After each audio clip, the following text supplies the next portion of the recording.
Well, let's first put the spotlight on this big visit of the Union IT Minister Ashwini Vaishnaw to Mohali, where the government is planning to invest 4,500 crore rupees to modernize state-owned chip semiconductor laboratory SCL over the next 3 years. And that's the word that's coming in from Union IT Minister Ashwini Vaishnaw. In fact, Semiconductor Laboratory SCL is an autonomous body under the Ministry of Electronics and Information Technology. And this is the only integrated device manufacturing facility in the country that provides end-to-end solutions for the development of application-specific integrated circuits. In fact, it also provides optoelectronics devices and microelectronics mechanical system devices. The minister said that the centre has requested the Punjab government for a 25-acre parcel of land to support the expansion. Let's listen into what the minister had to say. SCL Mohali Bharat के semiconductor mission में बहुत बड़ा role play करेगा। इसके modernisation को एक primary role देके इसके प्रोडक्शन को 100 टाइम्स बढ़ाना, नए टेक्नोलॉजी लाना और यहाँ पर कंप्लीट एक नया डिज़ाइन का और टैलेंट डेवलपमेंट का इकोसिस्टम बनाना, ये इंडिया सेमीकंडक्टर मिशन का एक मेजर पार्ट है। 4,500 करोड़ रुपीस के इन्वेस्टमेंट से SCL मोहाली मॉडर्नाइज किया जाएगा, प्रोडक्शन कैपेसिटी बढ़ाई जाएगी और साथ में बहुत सारी नई IP यहाँ पर क्रिएट की जाएगी, हाउस की जाएगी, जिससे कि नए नए प्रोडक्ट्स बन सके। अपने स्ट्रैटेजिक सेक्टर्स में, डिफेंस सेक्टर्स में SCL की हमेशा से एक बड़ी भूमिका रही है। वो भूमिका भी उसको भी ऑगमेंट किया जाएगा, उसको बढ़ाया जाएगा। मोशन मिशन लॉन्च किया गया है 25,060 करोड़ रुपीस का, बहुत ही कॉम्प्रिहेंसिव मिशन है, इसके डिटेल में मैं जाऊंगा। दूसरा, क्रेडिट गारंटी स्कीम एक्सपोर्टर्स के लिए। आज की जो परिस्थितियां हैं, उन परिस्थितियों में क्रेडिटर्स हमारे एक्सपोर्टर्स को कैसे सपोर्ट करें, उसके लिए credit guarantee scheme 20,000 crore rupees की आज अप्रूव हुई है कैबिनेट में, माननीय प्रधानमंत्री जी के नेतृत्व में।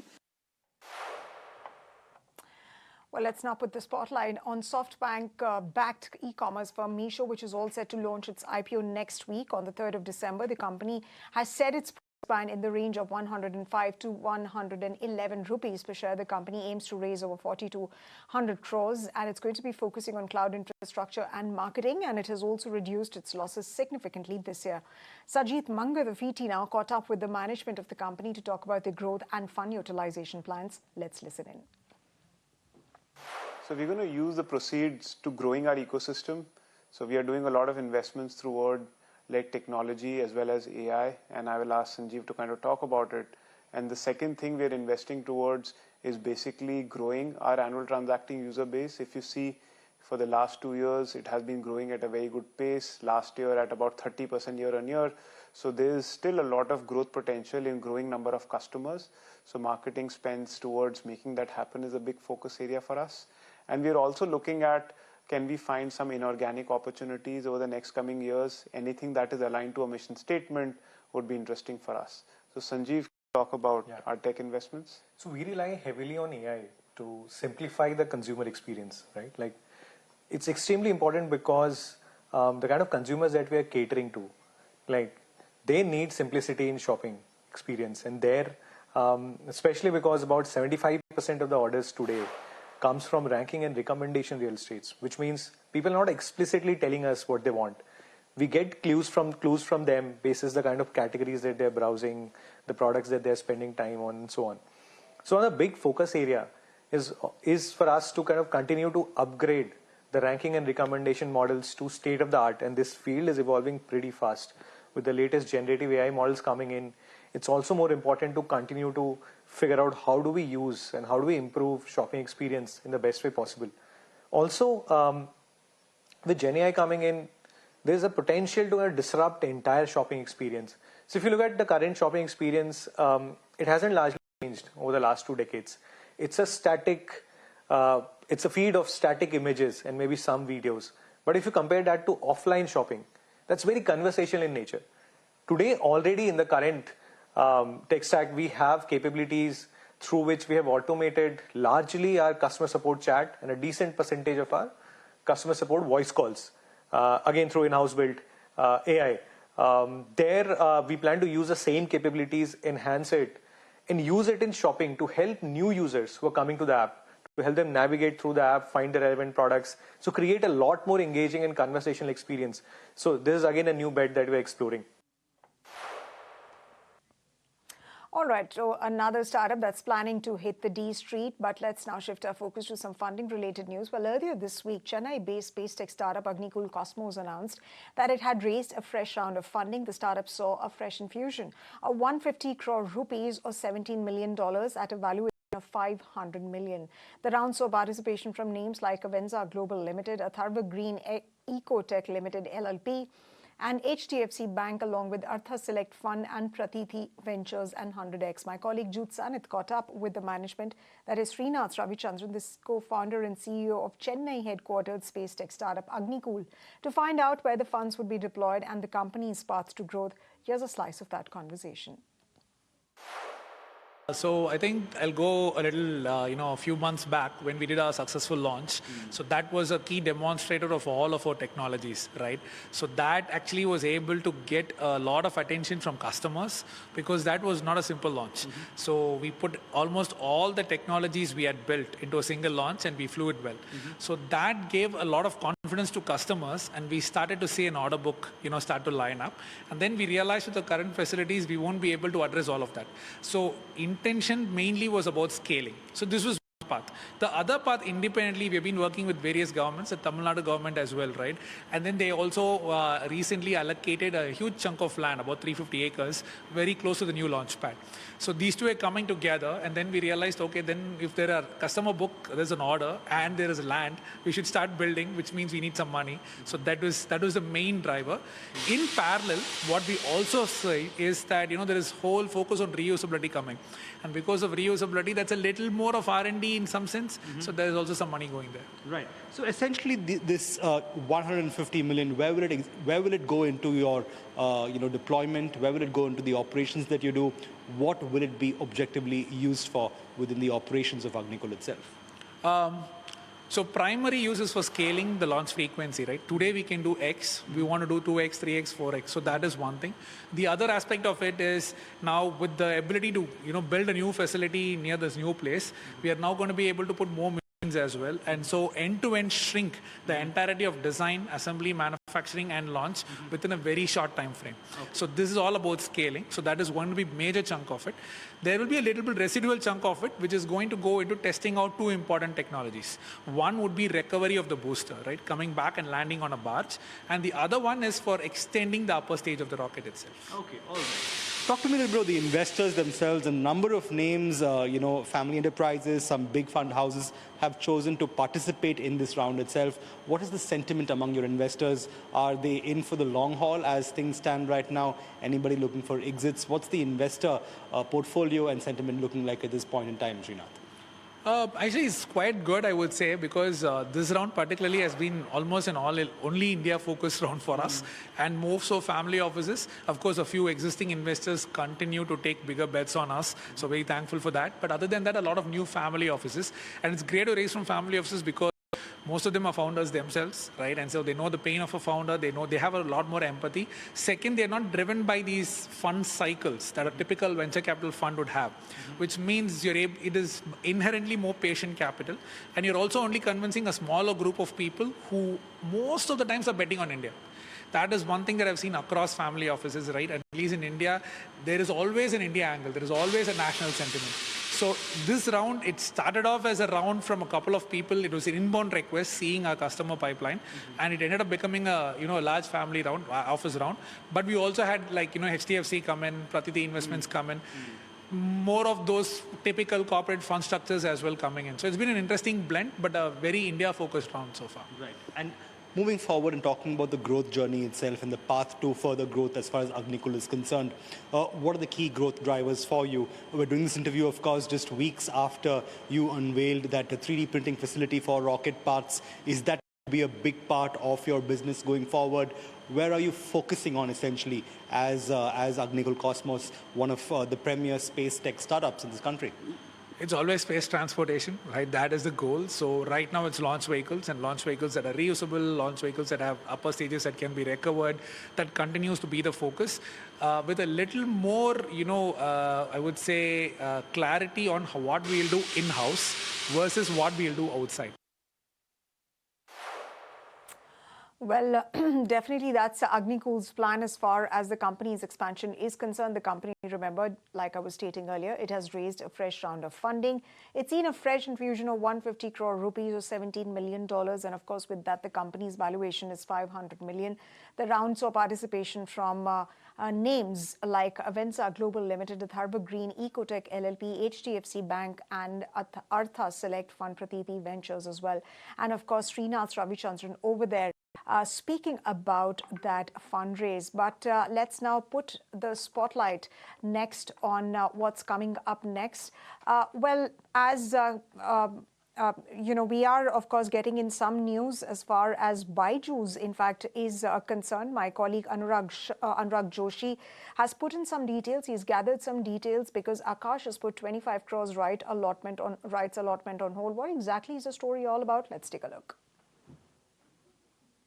Aakash Educational Services, the offline tutoring firm, has put Think and Learn's 25 crore rupee allotment in a recently concluded rights issue on hold.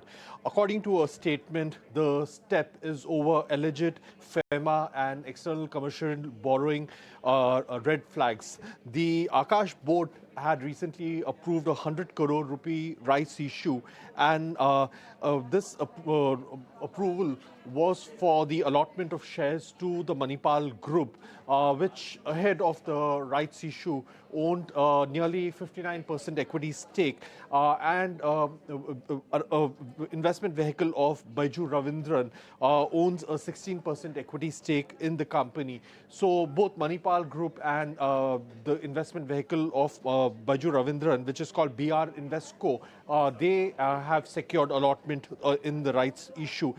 Think and Learn is currently under a corporate insolvency resolution process. And to give you a little background about the past, Aakash was acquired by Think and Learn, which operated the Byjus brand in 2021 in a deal of about $1 billion. And the Think and Learn has subsequently now gone under bankruptcy proceedings. And the resolution professional of Think and Learn had earlier opposed the rights issue before the courts.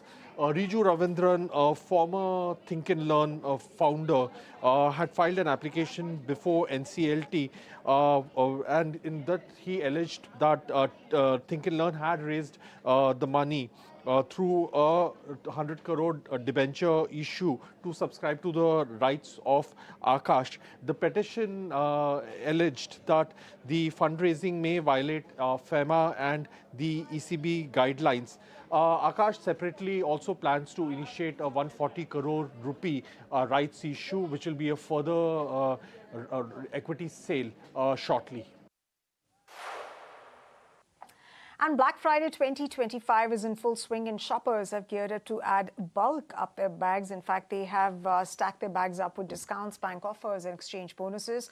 And it's expected to be a bumper day across sectors: electronics, apparel, beauty, and more. My colleague Anjali Palod is standing by at Phoenix Mills to get us a mood check of the shopping frenzy.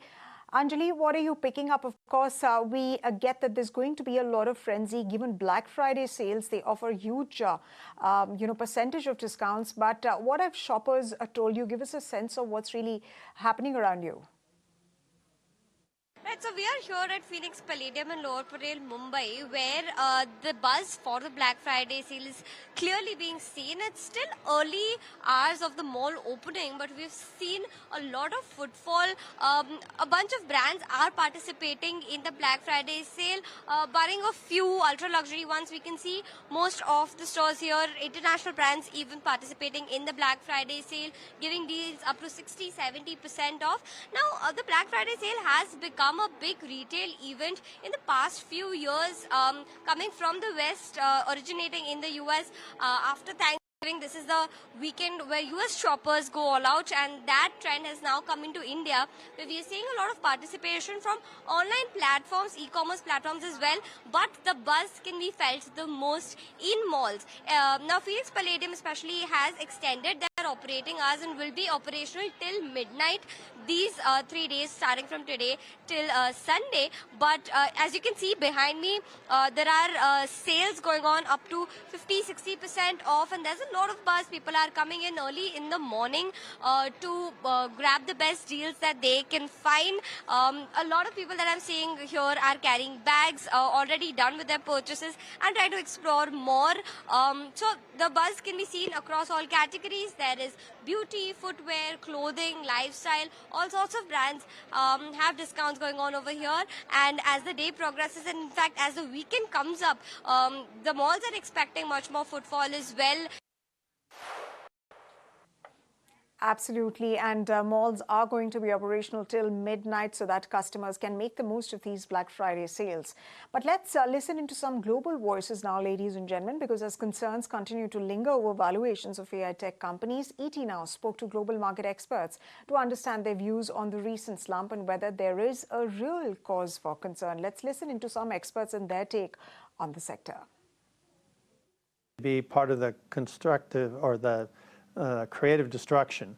So it's really a question. It's interesting, a few years back, we thought that they were actually going to benefit, and now we actually see that AI may be a competitor to them. And I don't know how that's going to play out. Came out of an incredibly strong earnings season. You saw NVIDIA's earnings results last night. Very, very strong. It shows that we're not in an AI bubble, but I think there's just a lot of cross currents and noise moving through markets that are leading to this risk-off kind of self-fulfilling market narrative for right now. Not necessarily. It's hard to say with a lot of conviction, just because the fundamentals are so strong. And really the arguments against that trade continuing is it's getting a little bit rich, it's getting a little overextended, but the fundamentals that is driving that shift. So we are appropriately nervous about the rally. There is a whiff of euphoria, which is always a little bit unsettling. And clearly the concentration where you've got so few companies dominating the index. And Sameer Arora, the founder of Helios Capital, is bullish on Eternal, and he believes that the stock will blow out going ahead. He also believes that unlisted players can't find with listed ones in the quick commerce space. Let's listen to what he had to say on, of course, Eternal and, of course, on the quick commerce space. Zomato is going to blow out everybody. I mean, and I think the most positive news is the complete dumbness of the unlisted guys, because they don't understand that they cannot go public if the listed guys are not doing well. It is just the law of nature, and the sooner somebody realizes it, because you can't go public and say, see, I am X number guy, I am the 10th guy, but the first 9 have got screwed and I am the 10th guy, so give me, buy me. They will have to show a path to profitability. They'll have to show a reduction in losses. And as soon as they show a path to profitability, the first 2 guys will jump up, because that means now the pressure is over. In this business, the unlisted cannot fight with the listed because of this reason. Unless the listed guy is so bad that you say, no, ignore him. So I think they are just doing a wrong thing, being advised by wrong people and just being ridiculous. All right, so that's Sameer Arora speaking about unlisted companies can't really fight with listed ones in the quick commerce space. And ladies and gentlemen, Paytm is upbeat after Goldman Sachs assigned a target of 1,570 rupees per share to the company. And in fact, it upgraded the company's stock to buy from neutral. Now, the brokerage is citing an improved regulatory environment and better earnings visibility. In fact, we spoke with Mithali. In fact, my colleague Mithali is getting us more details on this note that has come in from Goldman Sachs. Right, we see that Paytm has been buzzing since morning after Goldman Sachs upgraded the company's rating to buy from the earlier stance of neutral. Also, the company's target price has been raised to 1570 rupees from the earlier target price of 705 rupees, implying a 21% of upside from the current levels. It also sees a skewed risk reward with up to 79% upside in the sky blue scenario. Now, in the latest report, Goldman Sachs noted that easing regulatory pressures has helped drive early signs of recovery in the company's payments market share, also seeing boosted earnings visibility for the company. The firm also highlighted that the relaunch of key products, including their postpaid services and potentially wallets, which could support 20% plus of revenue growth over the next several years for the company. Now, strong cost control and a rising contribution seen around from the high margin financial services are expected to more than double Paytm's EBITDA margins in the coming 3 to 4 years. According to Goldman Sachs, further recovery in MTUs, growth in the lending business and new product launches would also add up to the value of the stock. So Paytm shares react positively on this note and has been seen buzzing around in green since morning. All right, with that, ladies and gentlemen, it's a wrap on this edition of Startup Central. Hope you liked watching the show as much as we did putting it together for you. From me and the entire team, goodbye and thank you very much for watching.